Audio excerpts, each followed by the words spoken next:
This is 99% Invisible. I'm Roman Mars.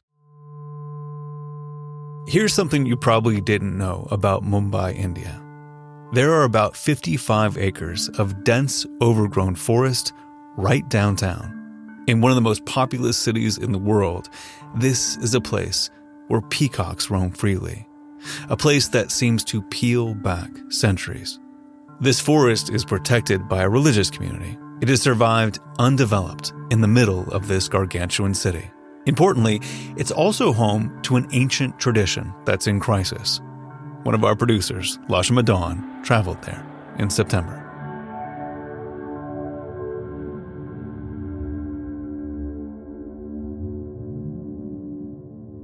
I turned off a busy road to get here, stepped through a large iron archway and up a small hill. The monsoon's long gone, but the air still feels heavy with moisture. Behind me, tall buildings shimmer in a haze of pollution. And up ahead, I see a sprawling expanse of green. This forest is called Dungarvati. As you step in from the harsh sunlight and road outside, you just step into an extremely quiet place. This is Rashne Pardiwala, someone who grew up in Mumbai and knows this place intimately. You can hear the dry leaves rustling below your footsteps. The forest is dark and deep. There are different trees in bloom: wild banana, mango, jackfruit, tamarind. I saw one whole tree just covered with fruit bats, chittering away. The vegetation here is dense. It's so thick, you've got to bend, you've got to see where you're stepping. But there's a certain point in this forest beyond which almost no one can step. Not Rashne, and certainly not me. Only special caretakers of these grounds can go any further. They go by many names: khandia, nassassalar, pallbearer, corpse-bearer. Regardless of title, their work here is holy. They carry dead bodies to their final resting place, atop stone structures that stand gray against the lush green. These buildings are called Towers of Silence, and this forest exists to protect them. The Towers of Silence are part of a death ritual carried out by Parsis, a small but prosperous community in India. Parsis practice Zoroastrianism, a monotheistic religion originally from Iran. Zoroastrians in Iran were persecuted in the 7th century during the rise of the Islamic Empire, and Muslim armies gave surviving Zoroastrians a choice: conversion or exile. Eventually, a small group of Zoroastrians fled Iran for the shores of Western India, bringing with them any surviving fragments of tradition. The Parsis arrived, it is said, men, women, and children by way of one boatload. This is Zoroastrian religious scholar Kojeste Mistry. He's been teaching Zoroastrian theology for the last 45 years. There's a popular legend that describes how Zoroastrians arrived in India. When this milk and sugar story began, nobody knows, but it's the most famous story that the Parsis have been told from little children upwards. The story goes like this. When the boat full of Zoroastrians landed in India, the king showed them a bowl that was full to the rim with milk. Kojeste says the intention was to convey that India was already too full, no room for new arrivals. And the Zoroastrian priest, the Dastur, asked for crystals of sugar, and he was given crystals of sugar, and he gently lowered the crystals of sugar into this bowl full of milk, and obviously the milk did not overflow from the bowl. It suggested that not only was there room for his people in India, but that Zoroastrians would enrich Indian society if permitted to settle. And the symbolism there was that the Parsis would integrate so well that they would bring sweetness to the land that was giving them sanctuary. From then on, Zoroastrians who settled all over India came to be known as Parsis. Eventually, in the 1600s, Mumbai became their epicenter. This was back when the city was still a collection of swampy, mosquito-infested islands, seemingly far enough away from the civilized world. A few wealthy Parsis bought a vast expanse of land here, and they gave it to the community for one specific purpose. All this land was gifted specifically for purposes of having a Tower of Silence. The Towers of Silence are where Parsis place their dead. And despite its imposing Gothic-era name that's used by Parsis and non-Parsis alike, Towers of Silence aren't actually all that towering at all. These structures got that name by the British, who wanted an English term to describe them. And in doing so, they made them sound perhaps a bit more grandiose than they actually are. These towers, also known simply as dakmas, are built of stone, usually up to 50 feet tall and up to about 100 feet wide. Imagine something more like an open-aired amphitheater. Each tower is circular and roofless. There are markers indicating where bodies should be placed. And in the very center, there's a deep well, storage for the bones of Parsi bodies.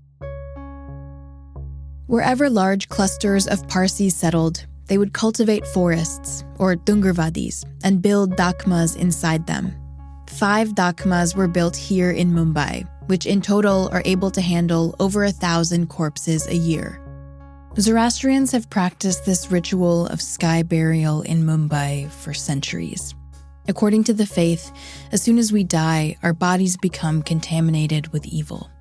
And this evil must not, under any circumstance, make contact with the sacred elements of fire, water, and earth. Therefore, we cannot bury our dead because that's polluting Mother Earth. We cannot burn our dead because that's polluting fire, and fire is seen as the son of God. So Zoroastrians have always had this unusual method of giving back to nature. By giving back to nature, what Kojeste means is that after priests have said their final prayers, the corpse bearers will place a body atop one of these towers. Then they will wait for the vultures to come. Rashne Bardiwala grew up in a Parsi family, minutes from the Mumbai Dungarvadi forest where the Towers of Silence stand. She remembers the first time she learned about the vultures and their role in consuming Parsi corpses. We were on a family holiday in Gujarat and we were driving, and I must have been all of possibly 5 or 6 years old. Out of their car window, Rashne's family saw a dead horse on the roadside. They pulled over out of curiosity just to take a closer look. Rashne remembers her father pointing to the sky in awe. He said, "Oh, look, those are the birds, those are vultures up there circling," and then thought nothing of it, got back into the car, and we drove off. 20 or so minutes later, Rashne and her family drove back down that same road. And that is when all of us were absolutely shocked. And I remember Dad just slamming on the brakes and stopping, because a horse that we had seen dead 15-20 minutes ago had been completely wiped clean by the vultures. In 15 minutes, that carcass was clean down to the bone. A few vultures were actually still sitting there, perched right next to the skeleton, their bellies too heavy with horse meat to fly. But to Rashne's family, the scene wasn't grim. And I remember my mother using that opportunity as a learning, saying, "Oh, this is why they say our mode of disposal of the dead in the Parsi community is the best mode, because it's such a quick, clean, efficient system." This interdependent system between Zoroastrians and the birds who consume the flesh of their dead, it's called Dukmenishini, and it is ancient. The relationship between vultures and the Parsis, it goes back thousands of years. This is writer Meera Subramanian, who has written at length about vultures in South Asia. She says that, according to some estimates, there were once well over 40 million vultures throughout India. But no one will ever really know. They were so plentiful, in fact, that no scientific efforts were ever made to do a population count. For kids growing up in India, my own parents included, there were far less dogs supposedly eating homework and many more vultures to blame in the classroom instead. As in, sorry I'm late to school, vultures were mid-feed on a roadside carcass blocking traffic again. India's civil aviation department would even hire people to shoot vultures around airports because they posed such a hazard to air traffic.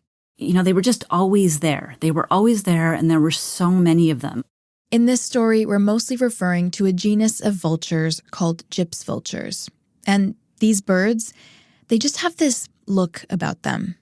They look, not the best. I won't say ugly, but they don't look very attractive as a bird. In the sky, vultures loom large, casting an 8-foot shadow with their massive wingspan.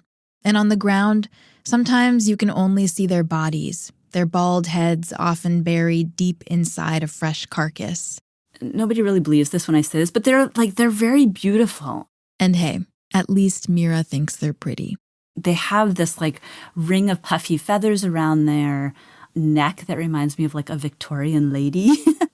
While vultures are scavengers often associated with greediness and death, they're actually very shy around people. These are birds that they don't like interacting with humans. The most common response if they are disturbed by humans is that they vomit and they fly away. And yet, for centuries, a very specific symbiosis played out here in Mumbai between these vultures, this forest, and the Parsis. Time passed, wars came and went, cities grew, trees fell. But this practice survived. In Mumbai, approximately 3 new bodies were carried up every day. It was an efficient send-off, one in which your body became your final offering to the natural world. Most of all, it was tradition.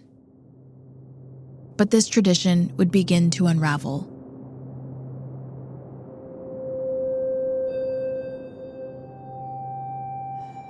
Aspi Firoz Gadiali. I met Aspi a few hours north of Mumbai, in a small town with a large Parsi population. Aspi wore a bright pink and orange blouse that he had hand-sewn, with a large orange heart embroidered onto the front. For more than 4 decades, Aspi has done the work that goes by many names, the work that takes him deep into the Dungarvadi forest, where few others can go. હું nassassalar ની અંદર પારસી કોમ ની અંદર I am a nassassalar in the Parsi religion. કામ કરું છું. In Gujarati, Aspi describes it as the work of giving shoulder, because a large part of his work involves carrying bodies of the deceased on his shoulders.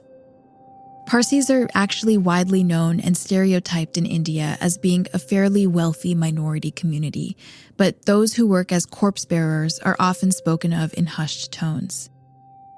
Many khandias live right on Dungarvadi grounds. And because in Zoroastrianism, corpses are believed to have been contaminated with evil, those who handle corpses are often treated as if they're contaminated too. I thought nothing of this when I reached out to shake Aspi's hand, but then I felt his flinch. આ માઇકમાં સમજાશે કે મારું Will you be able to hear my voice in this mic you brought? Otherwise, I brought my own portable mic. As we sat down, Aspi excitedly pulled out what looked like a large toy microphone out of his pocket. It was golden and battery-powered, and it immediately started playing the radio. Aspi said he'd brought it in case mine wasn't up to par. Bluetooth mode. Hello. I told Aspi that I wanted to talk to him about the vultures. His blue eyes went wide. મારી તમે મને એકદમ પછી ઉતાવળે નહીં થાય તમને. I hope you're not in a hurry, he said.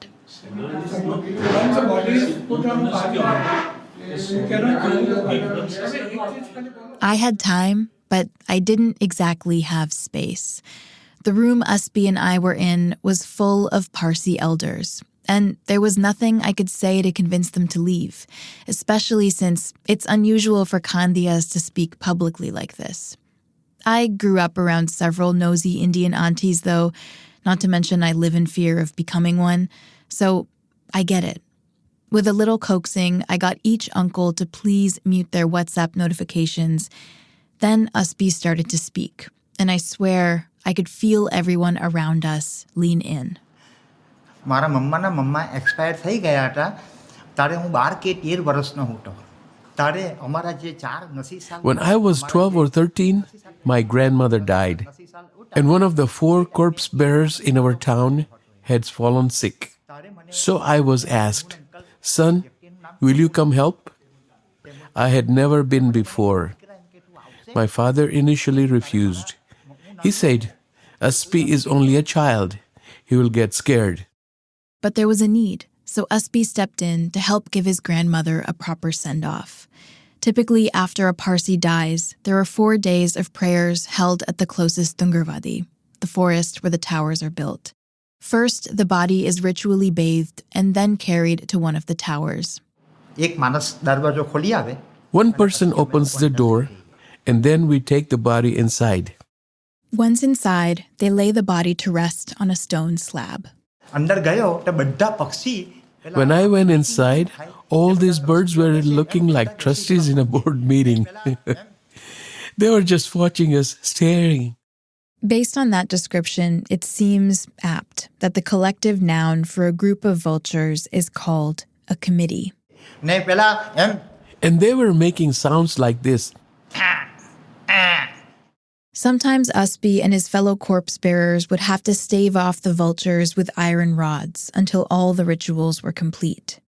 પણ જ્યાં લગી body And once the body is placed inside, ત્યાં લગી they pounce and eat. That's it. The vultures would set to their task, often taking just 30 minutes to get from body to bone. Then the corpse bearers would sweep the bones into the central well. 3-4 દિવસ પછી પાછું એ થયું અને પછી મને પાછું 3 or 4 days later, someone else expired. And again, my uncle asked me, "Aspi Gadiali, will you come with us?" I said yes. The next time I entered the towers to carry the second body, we laid it right next to my grandmother's. And I saw that my grandmother's body was totally finished, as in everything was eaten. Not one thing was left of her, only bones. રાતના સૂઈ ગયો. હવે રાતના કેટલા વાગેલા? When I tried to sleep that night, my mind kept playing those images like a tape recorder on repeat. It was like a horror movie in my mind, on replay. But then Aspi got quiet, and he looked at me apologetically. બોલાશે નહીં. મેં તમને આગળ I can't tell you anything more about what happens inside. If I share in any more detail, I will have to pay for it in my next life. After all, this is a sacred ritual, and when it comes to death, there are some things that are just not spoken. Eventually, Aspi began working full-time as a khandia, and he took great pride in this role. Day after day, Parsi corpse bearers like Aspi would carry a body atop a dakma while vultures would watch from their perch. Then they'd step back, and the vultures would swoop in. This was how it worked for centuries, a seamless cycle of life and death passed on from one generation to the next, until one thing changed, or rather disappeared, and then everything started to topple. It was a very ecological and beautiful process in so many ways, and that just came crashing to a halt. In the early 80s, Aspi noticed that there were fewer and fewer vultures sitting and waiting at their usual perch. એ લોકોનું કઈ જીવન તેટલું જ હોય તે પ્રમાણે એ લોકો કદાચ Back then, we thought that it is a bird. Maybe it had moved somewhere else. Maybe their lifespan was short and they were towards the end of it. We could not understand why their population had decreased. Khandias all over India seem to be noticing this mysterious trend atop their respective towers inside their respective Dungarvadis. They would carry a few new bodies into the towers, only to find that yesterday's bodies were still untouched by vultures. Then it seemed like all the vultures had disappeared altogether. Their absence was felt outside the Parsi community too. Vultures have scoured the countryside and cleaned up dead cattle and roadkill for all of human history.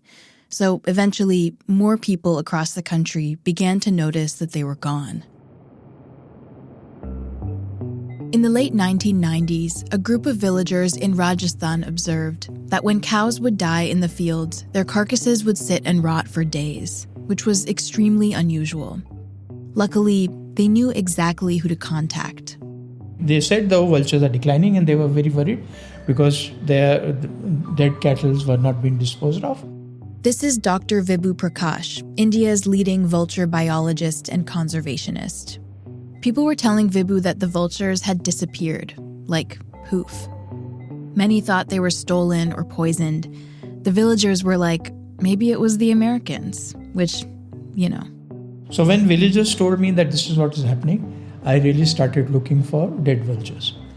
And then I found dead vultures all over, in the bushes, on the trees, everywhere. The reality was that vultures were often dying, not on the ground, but up in trees and bushes where it was hard to spot them. So it did kind of look like they'd vanished. But you didn't have to see the dead vultures to know that something was very wrong. Stench itself was a problem. Then you see increase in flies, the maggots. And, by 2000, we realized that this problem is much bigger than we can handle on our own. Desperate to stave off extinction, Vibhu sounded the alarm. And because vulture populations were declining across all of South Asia, he turned to the international scientific community for help. Together, they ran through theories from food shortage to habitat loss. They looked into the possibility of contagious disease, but nothing was conclusive. Then, finally, in 2003, they made a shocking discovery. The vultures had been dying of kidney failure, and the culprit was a prescription painkiller similar to ibuprofen called diclofenac.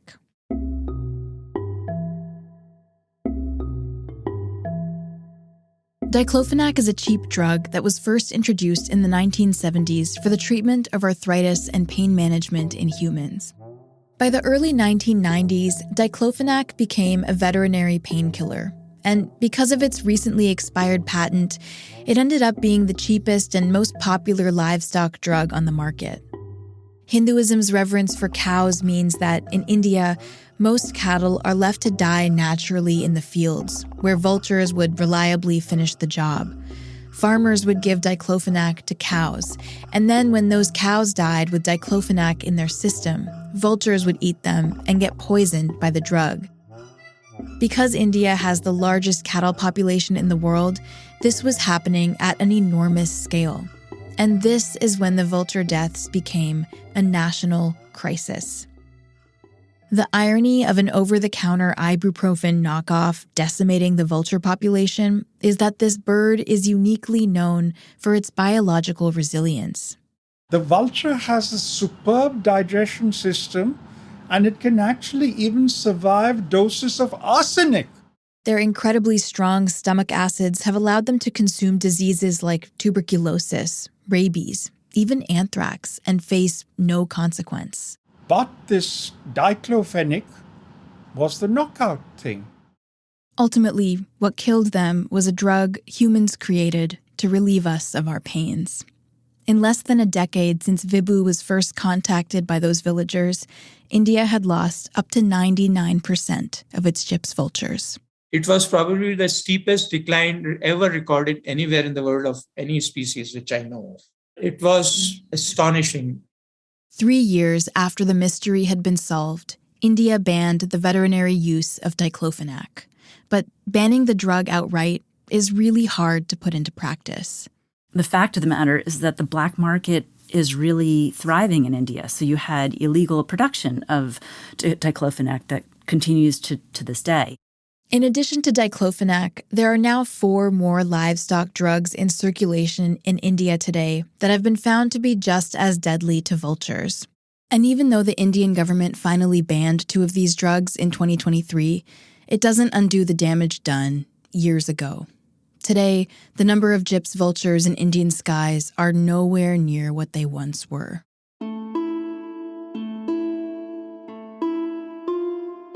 Even before the vulture die-off began, every now and again, some Parsis would question the ancient ritual of Dakmanashini, in the way that people always do with old traditions. But now, with this mass vulture death, Parsis were grappling with the fate of their corpses in a new and urgent way. Welcome back. The debate between dignity versus tradition sparked by the Tower of Silence controversy. Well, the controversy really began to rage when the tower stopped working. In other words, when the vultures disappeared. No one for many years had an answer to that mystery until the mystery began to unravel, and it was linked to the wider disappearance of vultures, not just in Bombay, but across India.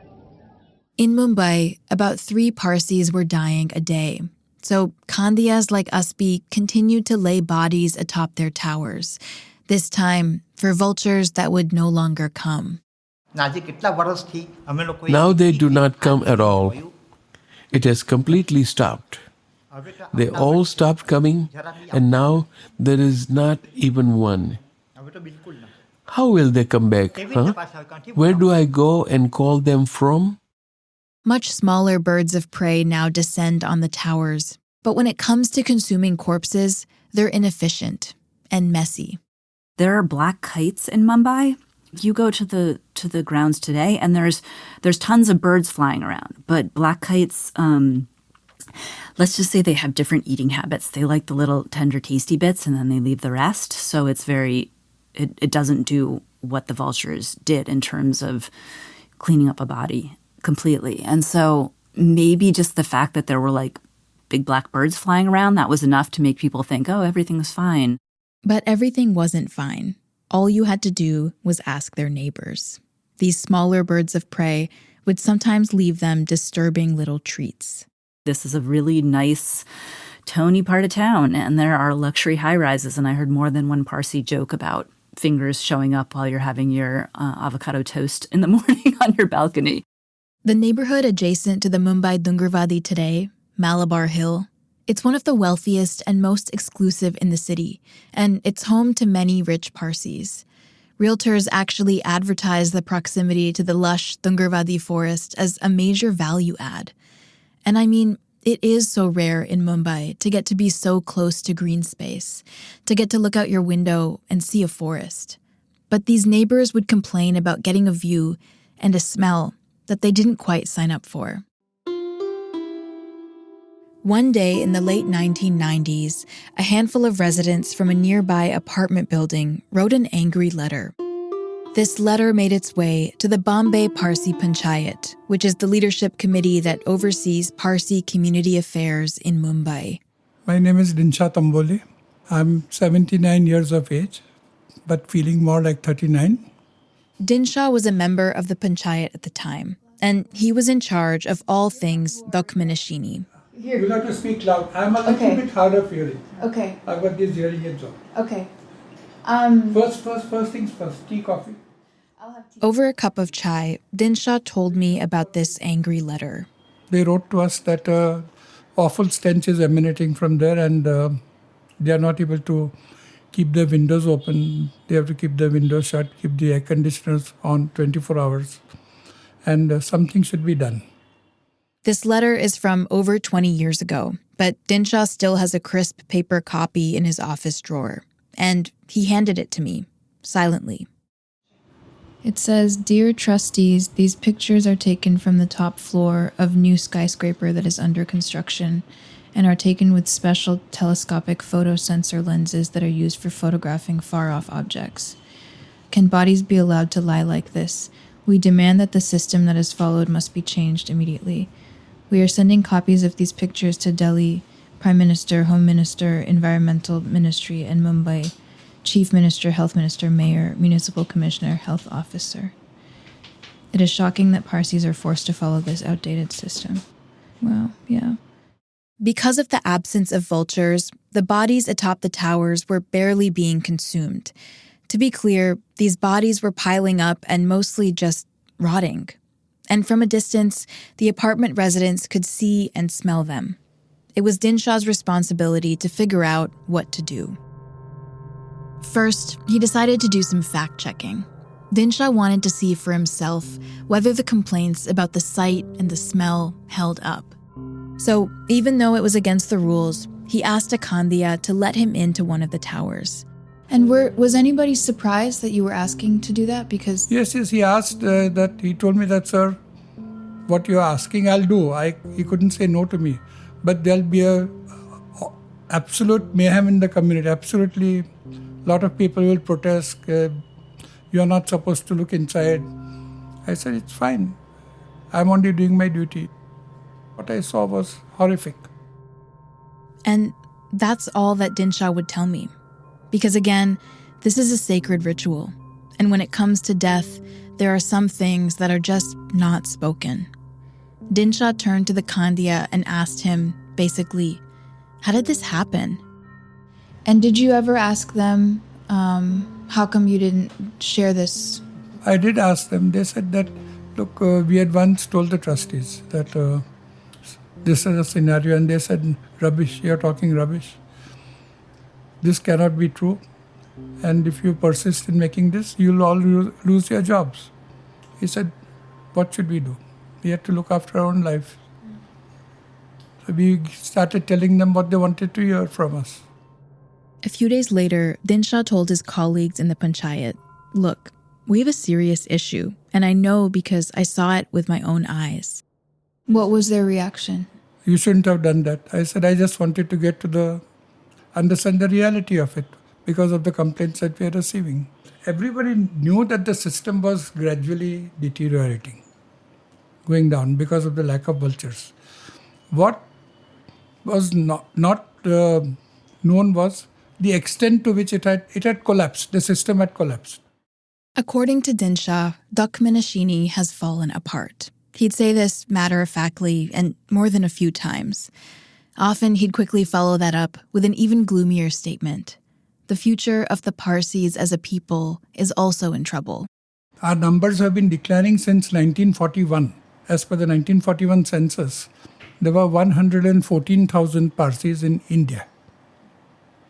Since that time, every 10 years, there has been a decline. The government figures are there. With a near-permanent shrug in his shoulders, Dinshaw explained the strict rules around conversion and intermarriage, the trend of fewer Parsis having children. Their population has been shrinking too, alongside the vultures.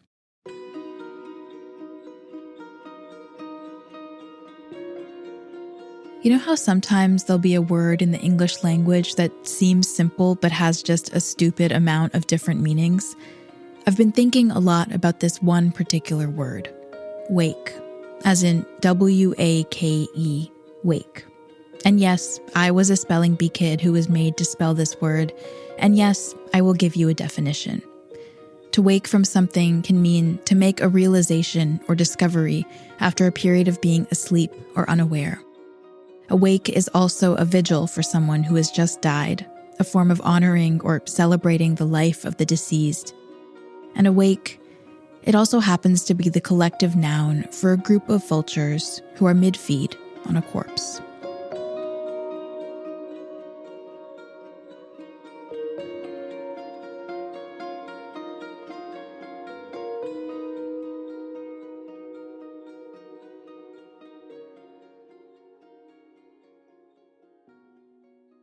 Back in Mumbai, Dinshaw still needed to make a plan. By this point, by the way, it's 2001, and there are 2 clusters of tall apartment buildings peering over Dungarvadi. Some towers were going unused at the time, and they wanted to figure out if people were getting a view of those towers too. So Dinshaw laid down on each stone slab of the empty towers, and he asked residents on the top floors of the surrounding apartment buildings if they could see him. So basically, you were on the phone while laying down on one of these slabs, yes. And somebody else was as well. Yeah. And your friend would tell you, "Oh no, yes. I can see you." Yes. Wow, so it really factored into your decision making Yes. in a big way. One of the few living Parsis who has slept on the slab. Wow, that's pretty funny. Ultimately, Dinshaw found that 2 of the 5 towers at Dungarvadi could be seen from apartment windows. As a result, they stopped using those 2 towers. Atop the remaining towers, the Panchayat, the Parsi Leadership Council, agreed to begin conducting a series of experiments. Their goal was to find a way to speed up decomposition, or at the very least, to hide the view and smell of the rotting bodies. First, they tried lining the outer rim of the towers with a particular flower called kevra that smells thick and perfumey. If you have earthen pots around outside the walls and put in that flower and add water, and it will give out a very pungent smell, which will mask the smell. But it wasn't doing quite enough. Then there was brief excitement about a special mixture of herbs and chemicals. The idea being that when stuffed into orifices of the dead, maybe this mixture could speed up decomposition before the smell of rotting flesh kicks in. It accelerated the process of decomposition, but it had a counter effect. The whole area inside became very sludgy. The chemicals were almost too effective. The floor atop the towers became a kind of human slurry. And a couple of pallbearers fell into the central well. They had to be brought out. The pallbearers had trouble moving the bodies. And the worst thing was the pallbearers refused to use this composition because they said that when they lift the bodies to put them in the central well, it was a very messy thing. The arms would come out, the legs would come out that way. From behind closed doors at weekly panchayat board meetings and on the forums of community newspapers, Parsis discussed any possible solutions they could think of. Parsis living in diaspora all over the world started to write in with suggestions. There was so much internal dialogue going on within the Parsi community. The Orthodox ones who said, no, this is the only way we can dispose of the dead. Those who were pro-adaptation, who already acknowledged that Parsis were all over the world and were not doing sky burials in so many of the diaspora that was all over the place if they weren't in Mumbai, where the towers were. So all these questions came up about adaptation and survival. Some suggested they use gasification, which involves high heat, or promession, a technique in Sweden that uses liquid nitrogen to deep freeze a body before vibrating it into a fine powder. One entomologist in Germany suggested they try flesh-eating insects, but no one could agree on any one solution. Nothing compared to the efficiency, cleanliness, and theological alignment of the vultures. Eventually, though, the Bombay Parsi Panchayat landed on a plan. They would install solar panels on the towers. Solar panels, or solar concentrators as they're often called, would essentially look like giant mirrors. Uspi Gadiali remembers working as a corpse bearer during this transition. એટલે જે પેલી ગરમી સૂર્યની ગરમી body પર પડે એટલે body પીકલે. The rays of the sun fall on the mirror and then they reflect back to the body. So when the heat of the sun falls on the body melts. You know, like how you put the butter in a frying pan to make pav bhaji. The butter melts, and this is how the body diffuses. The panchayat hoped that the solar panels would speed up decomposition without involving contact with fire, water, or earth, per Zoroastrian tradition. Solar panels were installed first in Mumbai's Dungarvadi and then atop towers of silence all over India. It might sound gruesome, but bodies melting or dehydrating is far better than just rotting. And although some had misgivings about the change, calling it backdoor cremation, it mostly seemed like a massive relief that some sort of a solution had finally been found, instead of leaving a body to rot for months. The solar concentrators felt like a collective exhale, a triumph of human engineering, a cause for celebration. But all that changed when one woman's grief and rage propelled the Parsi community into a new level of reckoning. And then 5 years later, Dhan Bharia comes into the picture. And turns the world round, topsy-turvy. We'll be back after this.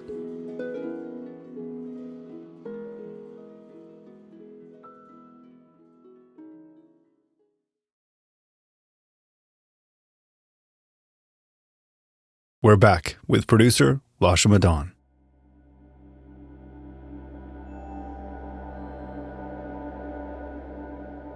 In 2005, 4 years after construction began on the solar panels, a Parsi woman named Dan Baria laid her 85-year-old mother, Nargis Baria, to rest at the Mumbai Dungarvadi. Dan had cut short her career as a touring folk singer to look after her bedridden mother, whom she had lived with for 56 years. After her mom died, Dan felt lonely and utterly bereft, and she took to spending long hours at Dungarvadi, praying. Dan was a very pious, devout type of. She used to pray every day from the book, etc. And she used to go quite often to the Dungarvai to pray before the tower in which her mother was consigned. On her visits, Dan would make small talk with the staff. One afternoon, almost a year after her mother's death, Dan had an unusual interaction with one of the khandias on duty. She was going back to the towers to pay her respects and do her prayers, and she just asked the khandias, like, oh, so my mother's gone, right? And they're like, ha, no, she's still up there. There's no vultures. Where would she go? And they sniggled at her. And they laughed and they said, your mom is still inside. If you want, we can show you. So that was the trigger for her. Like everyone else, Dan knew that the vultures were gone. But she believed, like most in her community, that the solar panel technology had fully decomposed her mother's body. And she was understandably horrified, thinking about her mother naked up on top of this tower, slowly rotting. Dan wasn't just thinking about her mother. She was thinking about all the mothers. She wasn't a person to just sit on her heels and complain about something or stew about it or write a nice letter of complaint. Like, that just wasn't her style. Dan wanted the Parsi community to know that these solar panels weren't working as well as people thought they were, especially during India's 4-month-long monsoon season, when there isn't enough sunlight for the solar panels to really work. Dan wanted to tell people that their deceased loved ones were decomposing slowly, that their souls weren't free. Photographs from inside the Towers of Silence, where the Parsi community in Mumbai disposes of its dead. These forbidden photographs are creating big ripples in the small community. This is from an old CNN report. Dan had hired a photographer to sneak into the Towers of Silence and capture images of the decomposing bodies. 65-year-old Dan Baria consigned her mother to the towers almost a year ago. So she was shocked to hear from insiders that the body was still rotting slowly.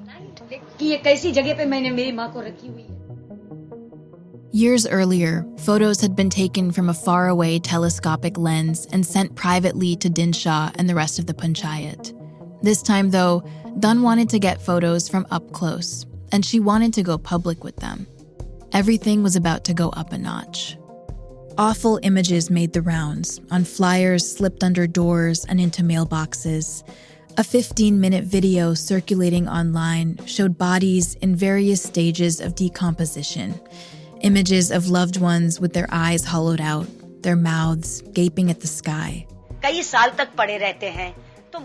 In the news clip, Dan goes on to say, in Hindi, "I'm not scared. I'm ready to fight."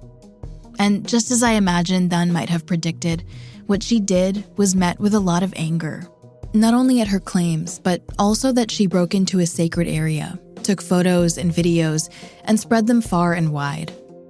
Their anger extended to Dinshaw Tamboli too, who was on the board of the Bombay Parsi Panchayat at the time. People wanted to ostracize us, that we are renegades, we are down, we are out to destroy the religion, etc. Dan Badia's actions became the inflection point in a decades-long friction that had been building internally within the community. In response to Dan's protest, Dinshaw urged the rest of the panchayat to build an electric crematorium within Dungarvadi. But the high priests decided instead to ban anyone who chose alternate methods from receiving prayers at all.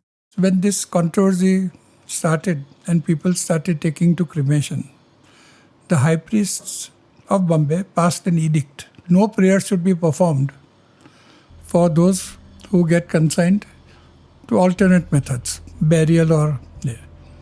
So people were feeling very upset about that. Then, in 2009, the Panchayat discovered that 2 Parsi priests had been offering funerary rituals to some Parsis who had secretly opted for cremation. They tried to ban those priests. It was a conflict that made its way all the way up to the Supreme Court.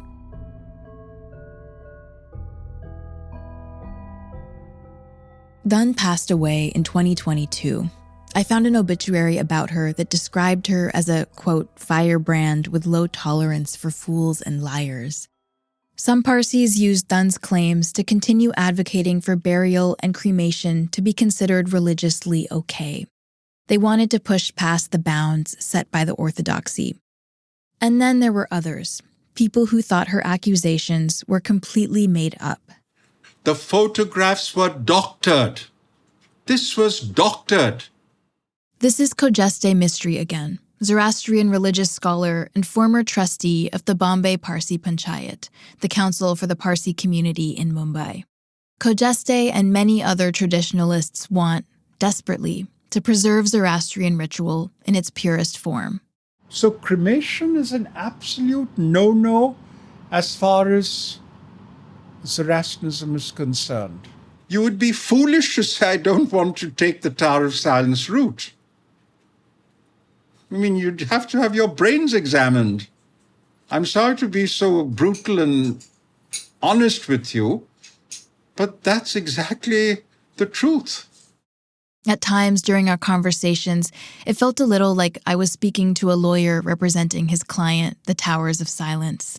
For Khojeste, it all started back when he was a student and on a trip to Iran. He had heard of a story about a mysterious Zoroastrian man who lived in the mountains there, close to a village called Cham. I was very keen to meet that man. I went to the village where this man used to occasionally appear, and his name was Mobed Hormuzd. Khojeste said to the man, "You seem so wise. Please, tell me what I need to know about our religion."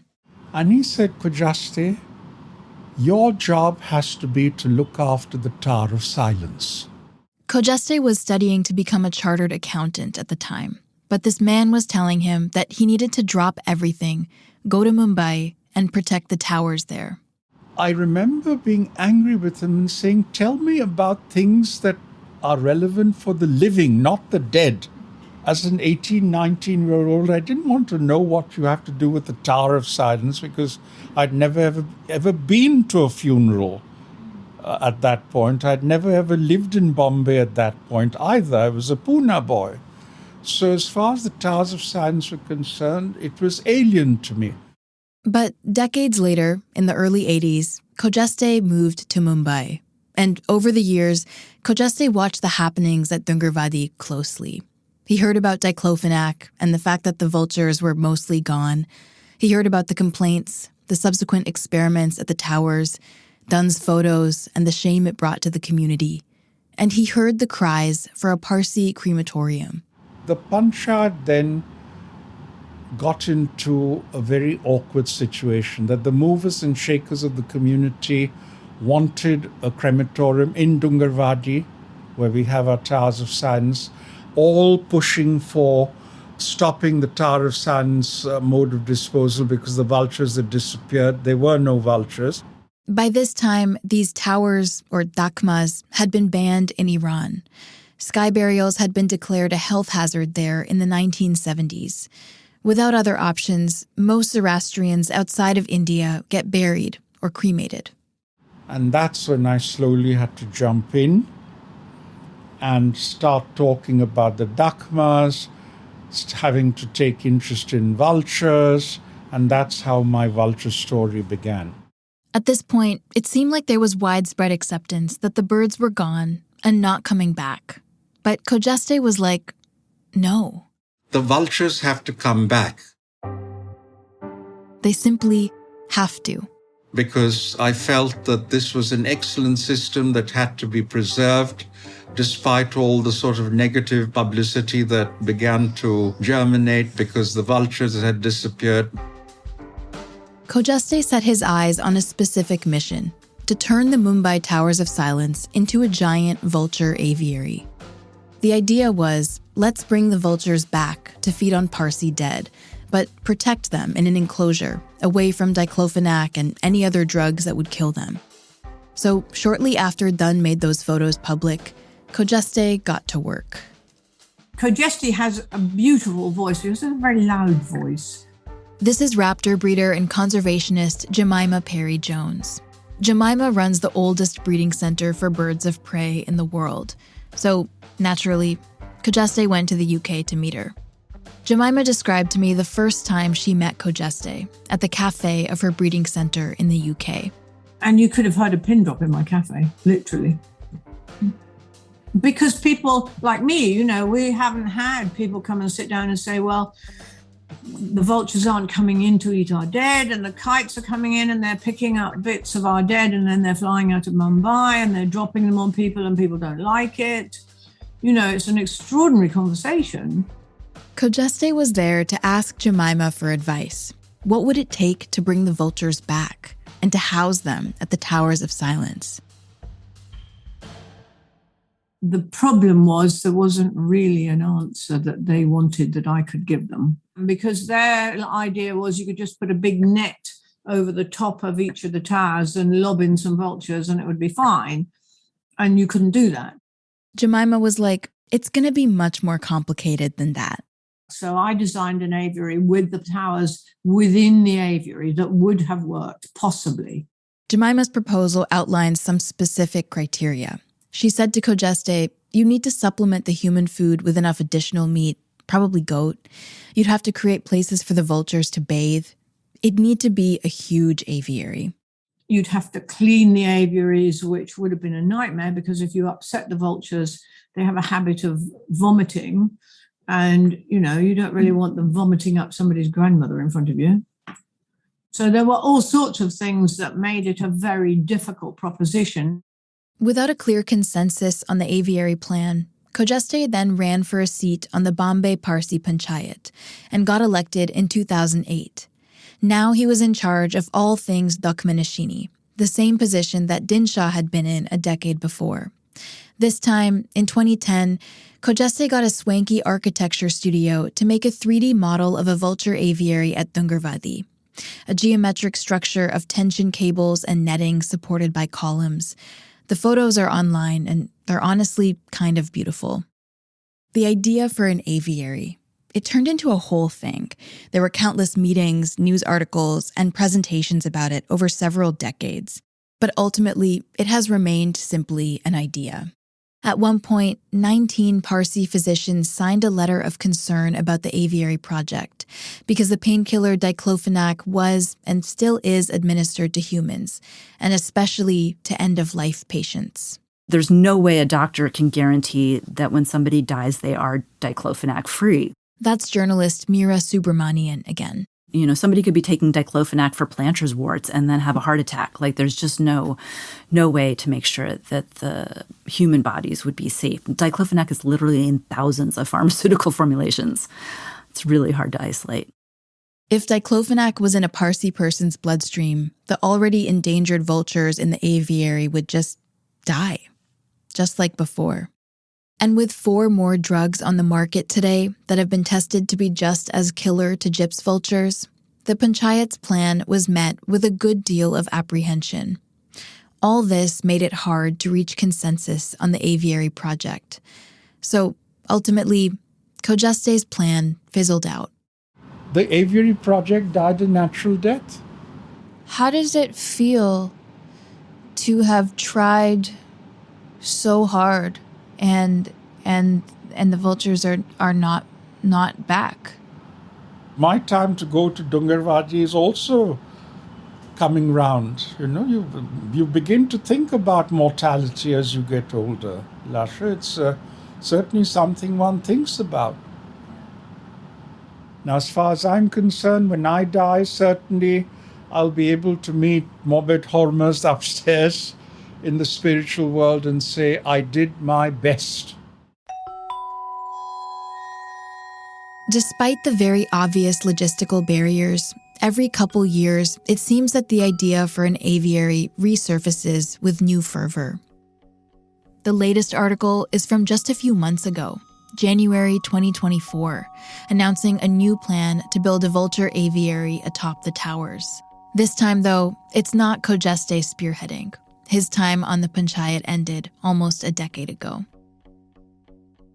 A few months ago, I traveled with Dinshaw to a Dungarvadi in another town, far from the tension that's mostly centered around the main Dungarvadi in Mumbai.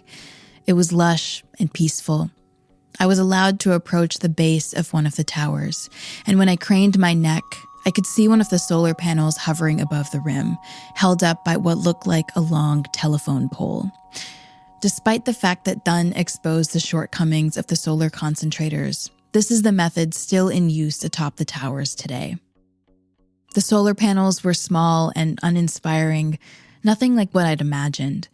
Most of all, they were broken. The mirrored glass was completely shattered, leaving the panels useless.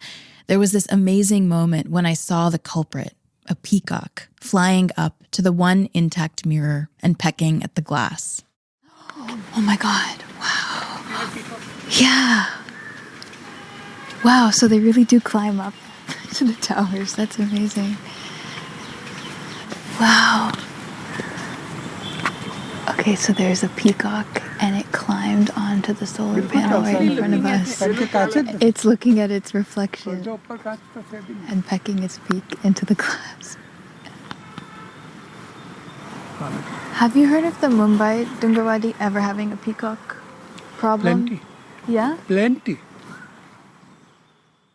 Imagine putting so much effort into finding a solution, only to have a different type of bird come in and mess it up.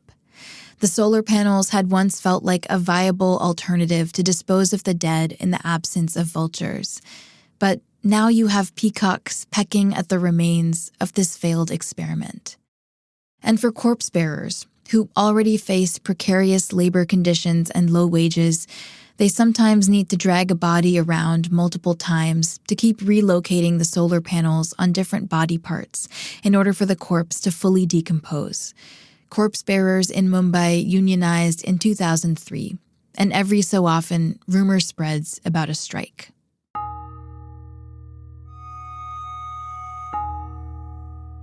As Dinshaw and I continued on through the Dungarvadi, we walked the perimeter of one of the towers.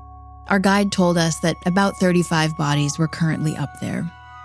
I could smell a distinct rotting as I walked the circumference of this tower, but if I willed myself to believe it was fresh compost I was smelling, I probably could.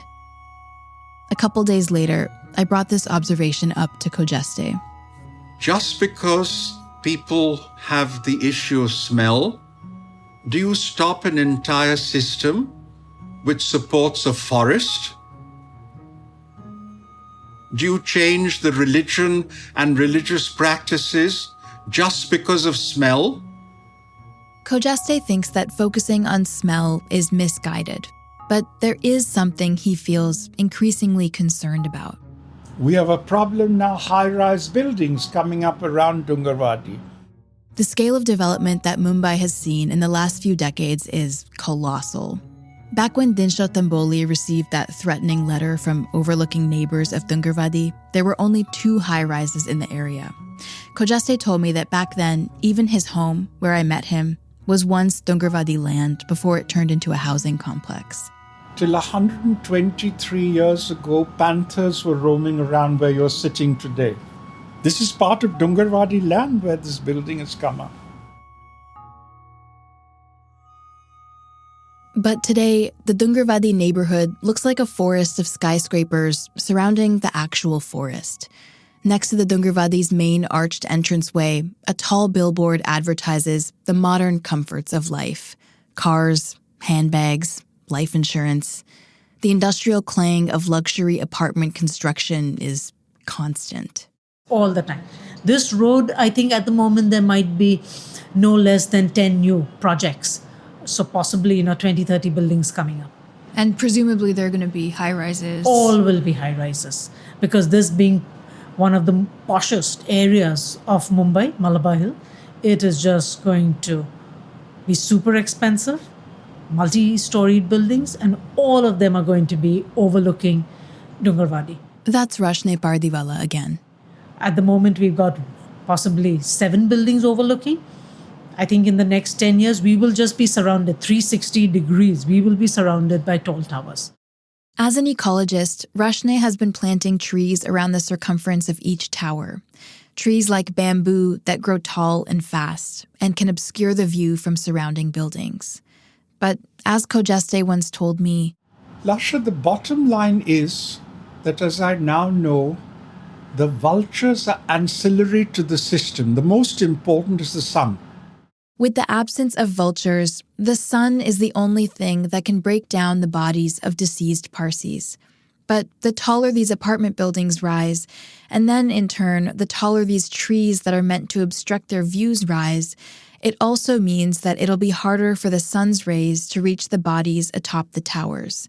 And really, at this point, sunlight is all there is that's left to decompose these bodies. The whole forest is going to be in darkness and in shadow. Is that going to serve the purpose? That's going to be counterproductive to the Dukmishai system. So these are tough challenges. In 2015, a Parsi crematorium was finally established in Mumbai, though not inside the Dungarvadi, and Dinshaw Temboli, former member of the Bombay Parsi Panchayat, was one of the key people behind setting it up. Some Parsis are afraid that if cremation and burial grow in popularity and fewer people take to the towers, and in the face of encroaching development, that the Dungarvadi land might be taken away from them. So once we have buildings surrounding us, 360 degrees, what is going to be the solution? Right now, one person is complaining. Tomorrow, 10 people will complain. Tomorrow, if we've got, thousands of residents complaining to the municipal corporation, the municipal corporation is going to be forced to address the issue. And then, are they going to really weigh the religious sentiments of a community up against an entire, larger community that might take objection? With real estate in Malabar Hill priced around $800 per square foot, the Dungarvadi could be worth about $2 billion. But the Parsis own this land. It belongs to them. So I had to ask Rashne to lay out more clearly why there seems to be this vague but collective fear of the land being taken away from them. Okay, so let me answer the question this way. As the Parsi community has dwindled, as the numbers have fallen, we have seen in other parts of India where, because there is no Parsi population, the local Parsi Panchayat has been forced to sell the land because there are no Parsis. And that's happened across India. And so if there are no Parsis left, the land will be taken over by the government. This is something Rashne has seen herself. On a recent work trip, she visited a city called Jalna, which used to have a big Parsi community. When I visited Jalna, there hadn't been a single Parsi in Jalna for the past 37 years. The whole Parsi population had been wiped clean. Not only were there no Parsis left, but there was also no functioning Dungarvadi. What used to be the Dungarvadi is now government land. When I went there, he showed me a dokma. I asked him, "What's that?" He's saying, "A well." I said, "What well?" "No, somebody said it's a well." I said, "It's not a well, it's a dokma." And the local said, "Oh, we don't know what that is." The towers and their sacred role, it had all been forgotten. I had seen this too. In a different town, I visited an abandoned Dungarvadi with a couple defunct towers of silence. Due to the population loss of Parsis, there were no more priests left to administer the death rituals. So the panchayat in that town started leasing the land to non-Parsi farmers. They had been using one of the empty dakmas to store a giant pile of castor oil seeds. One other abandoned tower had a large solar panel above it, creating solar energy to irrigate the land for sandalwood farming. All this on what used to be a sacred Dungarvadi forest. They were using solar panels, but not to desiccate Parsi remains. There's a very real fear that one day the Parsis will completely fade into memory, alongside the vultures. It is scary, though, like how quickly we forget things.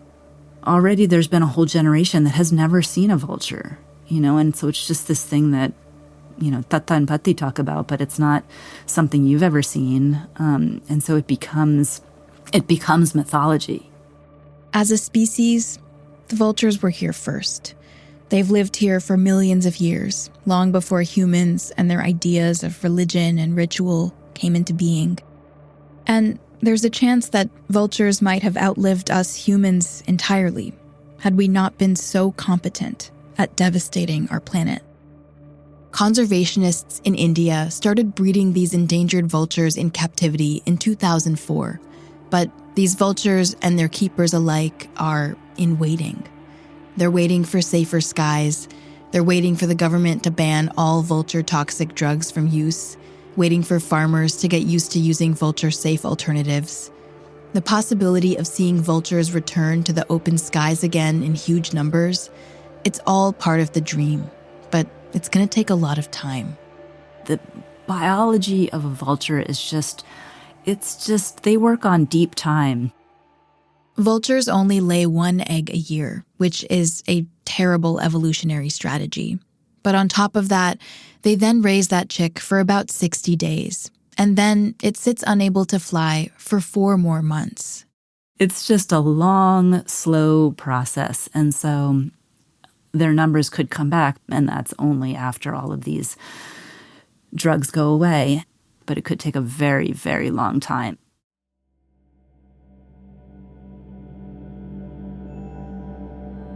It's my last day here in Mumbai, and I'm having breakfast at my hotel. This hotel, by the way, yet another development from which one could peer down into the towers. A moment ago, I caught myself looking up at the sky, and I saw what I think was a single black kite flying past a neighboring high-rise. I'm trying to imagine what vultures must have looked like in huge numbers up here, in this sky right above Dungarvadi. I'm an atheist, but I was raised Hindu, and in my family, all of our dead have followed a very specific tradition.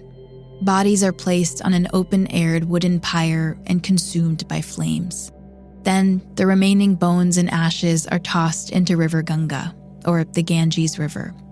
For Hindus, it's one of the most sacred places on earth, but it's also one of the most polluted.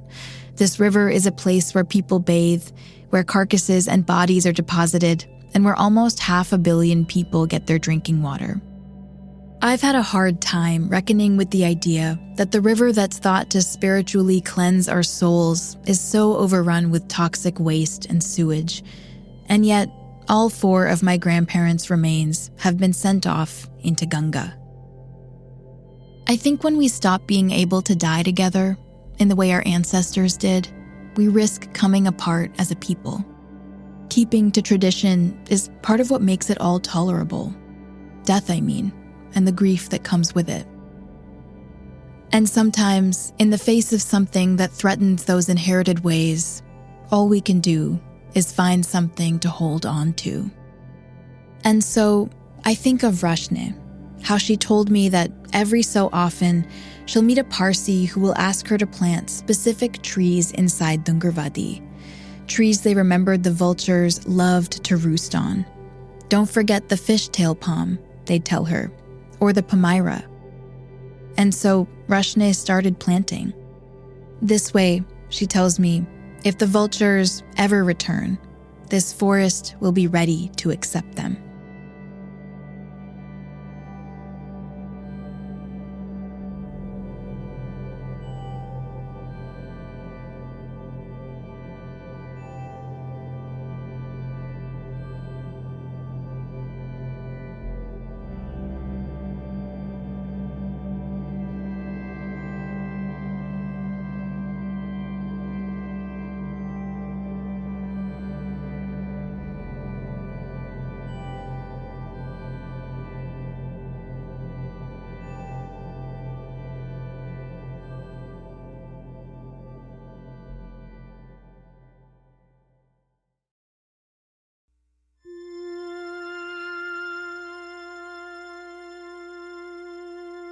99% Invisible was reported this week by Lush Madon and edited by Christopher Johnson. Lush's reporting was supported by the International Women's Media Foundation's Howard G. Buffett Fund for Women Journalists. Mixed by Martin Gonzalez, music by Swan Real and APM, fact-checking by Graham Haisha. Voiceover by Rashmi Ganatra. A very, very special thanks to everyone featured in today's episode. Special thanks also to Divya Kawasji and Ayushi Shah for helping us with translation and reporting in Mumbai. And thanks to everyone who wasn't featured in this episode, but who was integral to the reporting process, including Dr. Percy Avary, Dr. Aban Marker Kabraji, Anne Rademacher, Munir Virani, Chris Bowden, Homi Kushrokhan, Framrose Mirza, Sherzad Pavri, Putokshi Rustamfram, Shapur Marolia, and Peter Ayers. Thank you so much. Kathy Tu is our executive producer. Kurt Kolstedt is the digital director. Delaney Hall is our senior editor. The rest of the team includes Chris Berube, Jason DeLeon, Emmett Fitzgerald, Vivian Leigh, Joe Rosenberg, Gabriella Gladney, Kelly Prime, Jacob Maldonado Medina, Sarah Bake, Nina Patak, and me, Roman Mars. The 99% Invisible logo was created by Stephen Lawrence. We are part of the Stitcher and SiriusXM podcast family, now headquartered 6 blocks north in the Pandora building. In beautiful, uptown, Oakland, California. You can find us on all the usual social media sites as well as our new Discord server. I encourage you to talk to us there. There's a link to that as well as every past episode of 99PI at 99pi.org.